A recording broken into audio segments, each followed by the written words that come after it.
Hello viewers, আসসালামু আলাইকুম। সবাইকে আমার ইউটিউব চ্যানেলে স্বাগত জানাচ্ছি। আজ নতুন একটি ভিডিও আপনাদের মাঝে শেয়ার করছি। এই ভিডিওটি কবি কাজী নজরুল ইসলামের স্মৃতিবিজড়িত মানিকগঞ্জ জেলা শিবালয় উপজেলার অবস্থিত বাংলাদেশের প্রাচীন একটি জমিদার বাড়ি ও প্রত্নতাত্ত্বিক স্থাপনা তেওতা জমিদার বাড়ি। এই তেওতা জমিদার বাড়ি প্রবেশ মুখে রয়েছে প্রমীলা নজরুল ইসলামের স্মৃতি মঞ্চ এবং তালপুকুর ঘাট। এই মঞ্চটি 2019 সালে 9 ফেব্রুয়ারি সাবেক সংসদ সদস্য জনাব নাইমুর রহমান দুর্জয় এটি উদ্বোধন করেন। তো এই তেওতা জমিদার বাড়ি প্রবেশ মুখেই নজরুল প্রমীলার এই মঞ্চটি দেখতে পাবেন। এরপরে আমরা আস্তে আস্তে গেট দিয়ে ভিতরে প্রবেশ করার চেষ্টা করি। প্রবেশ মুখেই রয়েছে বাম পাশে তালপুকুর ঘাট, যেটা শান বাঁধানো রয়েছে। তো এই পুকুর ঘাটটা অত্যন্ত চমৎকার, যা আপনাদের আমি এখন দেখাচ্ছি। আমরা আস্তে আস্তে হেঁটে যাচ্ছি। সামনে কিছু তাল গাছও দেখতে পাচ্ছেন আপনারা। এই যে এটা তাল পুকুর ঘাট, এই পুকুর ঘাটটা শান বাঁধানো রয়েছে। তো এই সিঁড়িটি, এই শান বাঁধানো ঘাটটি তৎকালীন সময়কার প্রায় 300 বছর পূর্বের। তো কেউ কেউ এখানে দেখা যাচ্ছে গোসল করছে। এটা তাল পুকুর ঘাট তেওতা জমিদার বাড়ির পাশেই অবস্থিত। তো আমরা 7-8 জন টিচার একটা টিম এই তেওতা জমিদার বাড়ি পরিদর্শনে আসি। তো আপনারা দেখতে পাচ্ছেন যে আমরা সবাই এর ভিতরে প্রবেশের জন্য সামনে এগিয়ে যাচ্ছি।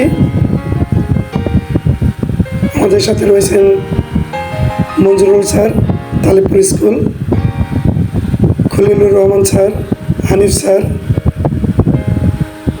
মামুন স্যার, সুজিত স্যার, এবং এরকম আমরা 7-8 জন টিচার স্টাফ এই তেওতা জমিদার বাড়ি পরিদর্শনে গিয়েছিলাম। এটা চমৎকার একটা নিদর্শন। কেউ কেউ প্রবেশ মুখে ছবি তোলায় ব্যস্ত ছিল। আমাদের মাঝে এই জমিদার বাড়ি এসে অনুভূতিটা প্রকাশ করছেন আমাদের স্যার হানিফ স্যার। তার মনের অনুভূতি কি সেটা আমরা এখন জানবো। হানিফ স্যার। ধন্যবাদ আয়ুব স্যারকে। আসলে প্রথমবারের মতো তেওতা জমিদার বাড়ি, আমাদের যে জাতীয় কবি কাজী নজরুল ইসলাম আছেন ওনার শ্বশুরালয়, সেই জমিদার বাড়িতে আসছি। জায়গাটা আসলে অত্যন্ত সুন্দর, একটা প্রত্নতাত্ত্বিক নিদর্শন। জায়গাটি দেখে আমি খুবই আনন্দিত এবং খুব ভালো লাগলো। সবচেয়ে বড় কথা, আমরা কতিপয় শিক্ষক আছি একসাথে। এটা একটা একসাথে মিলন মেলা, সব মিলিয়ে চমৎকার একটা আমাদের এই জার্নি। ধন্যবাদ স্যার। ইতিহাসবিদদের মতে 17 শতকে এই জমিদার বাড়িটি নির্মাণ করা হয়েছিল। এটা নির্মাণ করেছিলেন পঞ্চানন সেন নামক একজন জমিদার। এছাড়াও এখানে রয়েছে বাংলাদেশের জাতীয় কবি কাজী নজরুল ইসলামের স্মৃতিচিহ্ন। এই প্রাসাদেই নজরুল প্রমীলা দেবীর প্রেমে পড়ে লিখেছিলেন, তুমি সুন্দর তাই চেয়ে থাকি প্রিয়, সে কি মোর অপরাধ। তেওতা জমিদার বাড়িটি মোট 7.38 একর জমি নিয়ে স্থাপিত। আপনারা দেখতে পাচ্ছেন যে এটা আসলে নকশাগুলো অত্যন্ত চমৎকার, যা আধুনিক নকশাকেও হার মানাবে। তো এখন আমরা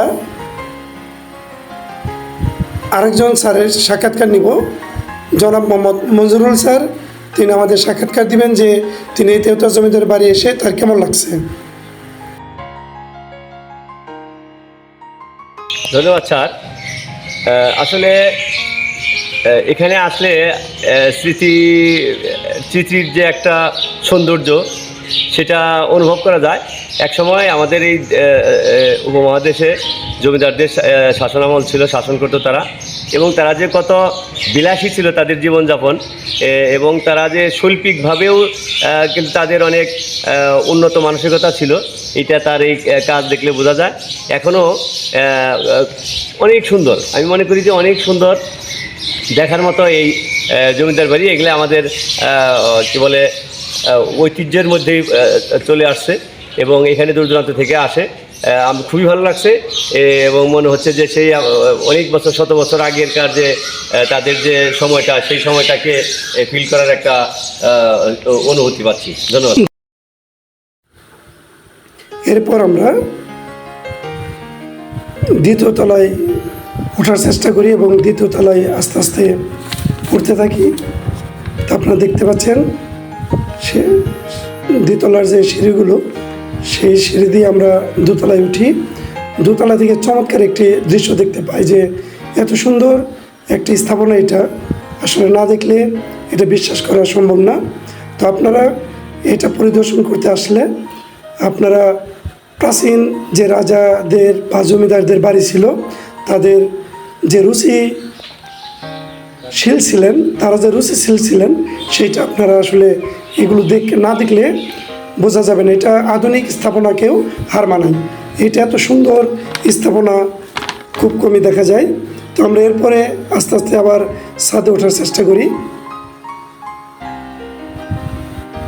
হ্যাঁ, আমরা চলে আসলাম, আমার আগেই রয়েছে মঞ্জুরুল স্যার। এই ছাদে এসে এত ভালো লাগছিল যে এটা বোঝানো সম্ভব না। অত্যন্ত চমৎকার একটি দৃশ্য আপনারা দেখতে পাচ্ছেন। ছাদের মাঝখানে যে খালি জায়গাটা, এখানে হয়তো কয়েক বছর আগে এই যে লোহা দিয়ে অ্যাঙ্গেল দিয়ে একটা ডিজাইন করে রাখা হয়েছে। আমরা ধারণা করছি যে এখানে কোনো অনুষ্ঠান হলে উপর দিয়ে পর্দা দিয়ে নিচে যাতে বৃষ্টি না পড়ে, মাঝখানে এখানে বিভিন্ন ধরনের অনুষ্ঠান করা হয়। তো আপনাদের আরেকটা তথ্য জানি যে মূল প্রাসাদের চারপাশে রয়েছে আরও বিভিন্ন ধরনের স্থাপনা, একটি বড় পুকুর রয়েছে আপনারা দেখতে পাচ্ছেন। তো এই যে আরেকটি সুন্দর একটি দৃশ্য, যে এখানে খেজুর ধরে রয়েছে। তো এটা, এই খেজুর গাছটা খুব একটা পুরানো না, এটা নতুনই। আমরা আস্তে আস্তে ছাদ থেকে নিচে নামার চেষ্টা করি। প্রাসাদের মূল ভবনটি লাল দিঘির ভবন নামে পরিচিত। এছাড়াও এখানে রয়েছে নবরত্ন মঠ ও আরও বেশ কয়েকটি মঠ। সবগুলো ভবন মিলে এখানে মোট কক্ষ রয়েছে 55টি। তাহলে এখানে মোট কক্ষ 55টি রয়েছে। তো আপনারা দেখতে পাচ্ছেন সেই তেওতা জমিদার বাড়ি, যেটা আমাদের বিদ্রোহী কবি, জাতীয় কবি কাজী নজরুল ইসলামের শ্বশুরবাড়ি, এবং এটা তার একটি স্মৃতি বিজড়িত স্থান।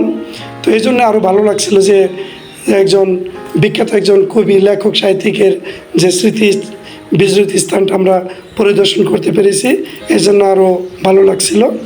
তো এই যে প্রাসাদগুলো আসলে অত্যন্ত চমৎকার লাগছিল, এবং এই প্রাসাদগুলো দেখে সেই 300 বছর পূর্বের কথা মনে হয়েছিল, যে তখনকার তাদের জমিদার রাজাদের যে মনের যে রুচিশীল অবস্থা, সেটা বোঝার চেষ্টা করছিলাম এই স্থাপনা দেখে। আপনারা দেখতে পাচ্ছেন এটা তৎকালীন জমিদারদের কয়েদখানা, যারা অন্যায় করত।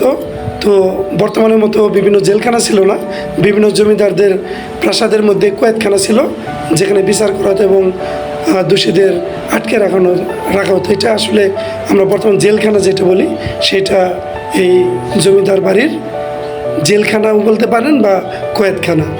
আপনারা দেখতে পাচ্ছেন কয়েদখানা, দুই পাশে 4-5টি কয়েদখানা আমরা দেখতে পাই। এখানে বিভিন্ন ধরনের অপরাধীদের আটকে রাখা হতো এবং সাজা দেওয়া হতো।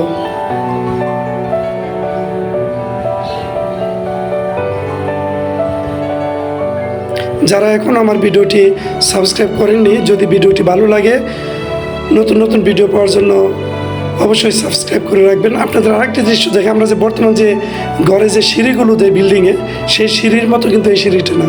এই সিঁড়িটা অত্যন্ত অন্যরকম, নিচ দিয়ে দেখছেন ফাঁকা রেখে এই সিঁড়িটা করা হয়েছে। এটাও একটা অন্যরকম একটা ডিজাইন।